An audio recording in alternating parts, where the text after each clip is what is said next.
एक पूरी तरह जख्मों से भरा हुआ नर शेर इन दोनों भाइयों को घूर रहा था। बड़ा भाई डर के बावजूद छोटे भाई के सामने खड़ा हो गया, लेकिन न जाने क्यों बड़े भाई ने अपने हाथ में पकड़ी हुई शिकारी बंदूक नीचे कर दी। वो शेर जो अभी तक बेहद खतरनाक नजर आ रहा था, जैसे लड़के में कोई अपनापन महसूस कर रहा हो, धीरे धीरे अपनी लड़ाई वाली मुद्रा से शांत हो गया। पर बड़े भाई ने सोचा भी नहीं था कि दूर से अचानक आई एक गोली की आवाज ने इस माहौल को तोड़ दिया। ये गोली उनके पिता ने चलाई थी, जो सीधे शेर के शरीर में लगी। अभी अभी शांत हुआ शेर फिर से बेहद उग्र हो गया। जान जोखिम में होने के बावजूद बड़ा भाई छोटे भाई को भागने के लिए चिल्लाता रहा। तभी पिता ने दूसरी गोली चलाई। दोनों गोलियां शेर को लगीं, लेकिन बस उसे घायल कर पाई, गिरा नहीं पाई। शेर ने गुस्सा फिर से लड़के पर निकाल दिया। पिता ने बंदूक में फिर से गोली भरी और चलाई, लेकिन इस बार शेर उसे मुंह में दबाकर ले गया। 3 गोलियां भी इस शेर को गिरा नहीं पाई, उल्टा बड़े भाई को नोच खसोट कर उसकी जान अधर में छोड़ दी। शेर उसे एक छिपी हुई जगह पर ले गया। इस दौरान शेर का खून अनजाने में लड़के के घाव में चला गया। अजीब बात यह थी कि शेर ने उसे सिर्फ वहां छोड़ा, मारा नहीं। तभी वहां परिवार के साथ घूमने आई एक लड़की ने यह दृश्य देख लिया। उसने लड़के की हालत देखकर अपनी जेब से एक शीशी निकाली, जिसमें उसकी दादी के आंसू थे, और कुछ बूंदें लड़के के मुंह में डाल दी। सबके हैरान होने वाली बात यह थी कि शेर का खून और लड़के का खून मिलकर कुछ अजीब प्रतिक्रिया करने लगे, और जो लड़का मरने वाला था वह चमत्कारिक रूप से बच गया। घर लौटने के बाद पिता ने उसकी हालत की कोई परवाह नहीं की, बल्कि पहला सवाल यही किया कि उसने शेर को देखते ही गोली क्यों नहीं चलाई। उसका पिता हमेशा ताकतवर होने की बात करता था और बचपन से ही दोनों भाइयों को जंगली और हिंसक तरीके से बड़ा करता आया था। पिता ने उसे ताना भी मारा कि वह अपनी मरी हुई माँ की तरह ठंडा और नरमी से भरा है। इतने सालों से वह पिता के दबाव में चुपचाप जी रहा था, लेकिन जब उसे पता चला कि पिता ने उसी शेर को मार दिया जिसने उसकी जान बचाई थी और उसका सिर दीवार पर टांग दिया था, तो उसके भीतर का गुस्सा फट पड़ा। वह पिता पर चिल्लाया और तुरंत घर छोड़कर चला गया। वह अमेरिका छोड़कर रूस के उत्तरी हिस्से में वुल्फ क्लैन के पास पहुंचा, जो उसकी माँ का पुराना इलाका था। लेकिन यहाँ घास के मैदान पर पहुंचते ही उसने दूर से एक झुंड जंगली भैंसों को अपनी ओर तेजी से आते देखा। एक आदमी तो क्या, जंगल का राजा भी उनसे सीधा नहीं भिड़ सकता था। पल भर में भैंसें उसके पास आ पहुंची। भागने का समय नहीं था, लेकिन जैसे ही वे टकराने वाली थीं, पूरा झुंड अचानक उसे घेर कर किनारे निकल गया। उसने ऊपर देखा तो पाया कि एक बूढ़ी भैंस उसके सामने खड़ी थी, जिसने बाकी झुंड को इशारे से उसे बचाने के लिए मोड़ दिया था। सारे भैंस चले गए तो बूढ़ी भैंस ने सिर्फ इतना कहा, धन्यवाद की जरूरत नहीं, और मुड़कर चली गई। लड़का हैरान रह गया। उसे सिर्फ शेर ने काटा था, लेकिन अब उसके पास जंगल के राजा की ताकत थी और वह जानवरों की भाषा भी समझ सकता था। सिर्फ इतना ही नहीं, उसकी ताकत और सहन शक्ति कई गुना बढ़ गई थी। वह बस भाला तेज करता और भालू की ताकत से उसे 1000 मीटर दूर फेंक सकता था। एक हिरण का बच्चा डरकर भागा तो उसने चीते जैसी रफ्तार से उसे पल भर में पकड़ लिया। यहाँ तक कि अगर सामने गहरी खाई होती तो वह कंगारू की छलांग से पार कर सकता था। खाई पार करने के बाद वह अपनी ताकत देखकर बेहद खुश था, लेकिन तभी दूर से गोलियों की आवाज आई। वह तुरंत बंदर जैसी फुर्ती से पेड़ पर चढ़ा और अपनी नजरें चील जैसी कर ली। उसने देखा कि कुछ शिकारी जंगल में निर्दयता से शिकार कर रहे थे। वह गुस्से से भरकर वहां पहुंचा और पाया कि सैकड़ों जंगली भैंसें मारी जा चुकी थीं और शिकारी सिर्फ उनके सींग लेकर चले गए थे। बाकी लाशें ऐसे ही पड़ी थीं। उसका गुस्सा और बढ़ गया। तभी वे शिकारी उसके सामने आ गए और बंदूक तानकर बोले कि यहाँ से निकल जाओ, उनके कमाई में दखल मत दो। ये सुनकर वह और भड़क गया। उसने चुपचाप जमीन से एक चाकू उठाया और सीधे शिकारी पर फेंका, फिर हाथों हाथ दो को खत्म कर दिया। उस दिन के बाद से क्रेवन ने ठान लिया कि वह जंगल के जानवरों की रक्षा करेगा। वह भी शिकारी बन गया, लेकिन इंसानों का शिकारी। 10 सालों में उसने अनगिनत जानवरों के कातिल इंसानों को मार गिराया। आखिरकार इंसान मारने के जुर्म में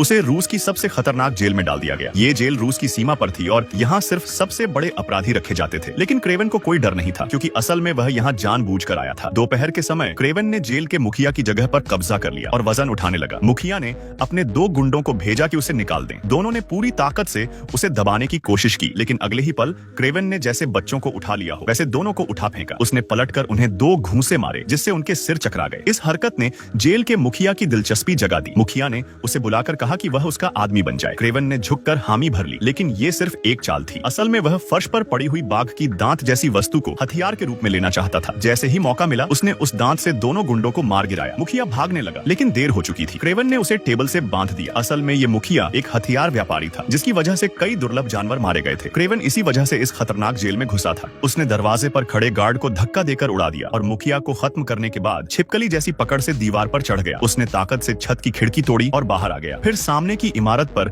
छलांग लगाई, लेकिन स्पॉटलाइट ने उसे देख लिया। पूरी सुरक्षा टीम सक्रिय हो गई। क्रेवन खरगोश जैसी फुर्ती और सांप जैसी चाल से गोलियों से बचते हुए दीवार के पास पहुंचा, और उससे भी बुरा बर्फीली तूफान में एक जंगली भेड़िया भी आ गया था। यह पूरी तरह से उसके मूल योजना के बाहर था। जब बर्फबारी रुकी तो गार्ड ने बर्फ के ढेर में एक शव पाया। गर्दन पर लगे नंबर से उन्होंने मृतक को पहचाना। वह भागा हुआ क्रेवन ही था। किसे पता था कि इतना ताकतवर वन्य राजा इतनी आसानी से बर्फ में मर जाएगा। लेकिन जल्द ही क्रेवन शहर में वापस आ गया। असल में यह सब उसका छल था। तूफान में उसने केवल एक बार बाघ जैसी आंखों से भेड़िए को इतना डरा दिया कि वह एक वफादार कुत्ते की तरह बन गया। अपने तेज सूंघने की क्षमता से वह अपने साथियों का विमान ढूंढ निकाला और युद्ध के दौरान घायल नेता को मार डाला। काम पूरा कर क्रेवन घास के मैदान पर वापस आया तो उसने देखा कि कुछ शिकारी भेड़ियों का शिकार कर रहे हैं। वह उनके रास्ते में लंबा वक्त इंतजार करता रहा। छोटे कलेमी शिकारी सोचे कि वे आसानी से डराएंगे, लेकिन उन्होंने अपनी ताकत को ज्यादा आंका था। क्रेवन एक क्रोधित जानवर की तरह मिनटों में पूरी गाड़ी के दुश्मनों को खत्म कर दिया। पिकअप के नेता घबराए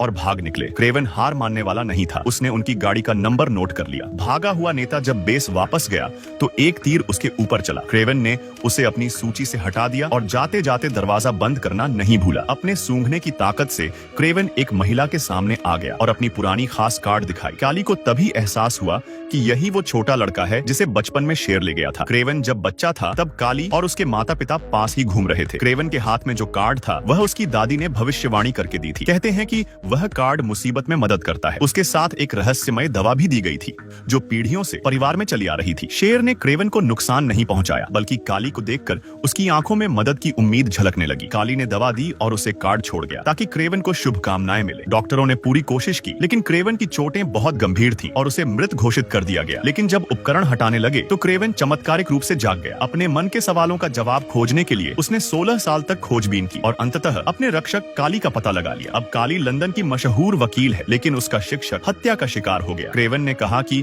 उसने बदला ले लिया। हत्यारा जेल में था। काली ने शक के साथ घर लौटकर देखा कि सच में जेल में हत्यारा मरा था। वह फिर क्रेवन से मिली, हालांकि वह उसकी तरकीब से सहमत नहीं थी। क्रेवन ने केवल बदला लिया था, लेकिन काली और क्रेवन को पता नहीं था कि हत्यारे की मौत की खबर राइनो नाम के आदमी तक पहुंच गई थी। राइनो क्रेवन के पिता का पुराना आदमी था जो अब अपने क्षेत्र का विस्तार करना चाहता था। उसने हत्यारे के पुराने साथी से मिलने की योजना बनाई ताकि वे उसके लिए काम करें। राइनो एक साधारण दिखने वाला चश्मा पहने व्यक्ति था जो असल में एक खतरनाक राक्षस था। उसने अपने बैग से कनेक्शन कट दिया और उसकी त्वचा बदलने लगी। छोटे आदमी ने गोली चलाई। राइनो गिर पड़ा, लेकिन फिर वह उठ गया और अपनी त्वचा से गोली निकाल दी। फिर से कनेक्शन जोड़ते ही उसकी त्वचा सामान्य हो गई। इस भयानक व्यक्ति को देखकर साथी उसके साथ रहने को मजबूर थे। बिग बियर्ड ने क्रेवन के पिता से मुलाकात की और अपने नेता की मौत पर अफसोस जताया। वह सुरक्षा देने का वादा भी किया। रसल, क्रेवन के पिता, ने उन्हें अपने अधीन लेने की कोशिश की, लेकिन जैसे ही बातचीत हुई राइनो के हत्यारे ने हमला कर दिया। रसल तैयार था, लेकिन उसका छोटा बेटा डर के मारे छिप गया। रसल को यह देख निराशा हुई कि उसका बेटा मुश्किल वक्त में कमजोर निकला। राइनो को यह खबर मिलते ही गुस्सा भी आया, लेकिन आश्चर्य नहीं हुआ क्योंकि रसल आसान आदमी नहीं था। राइनो के आदमी ने एक यूएसबी लाई जिसमें क्रेवन के जेल से भागने का वीडियो था। यह जानकर राइनो चौंक गया कि यह महान शिकारी रसल का बेटा था। अगर उनके रिश्ते ठीक हो गए तो बहुत बड़ा खून खराबा होगा। राइनो ने एक अजीब हत्यारा भेजा। यह आदमी भी असाधारण था जो आंखों से देखे गए हर दुश्मन को तुरंत सम्मोहित कर देता था। क्रेवन अपने भाई डेमी के अपार्टमेंट पहुंचा। अपने खास स्थिति के कारण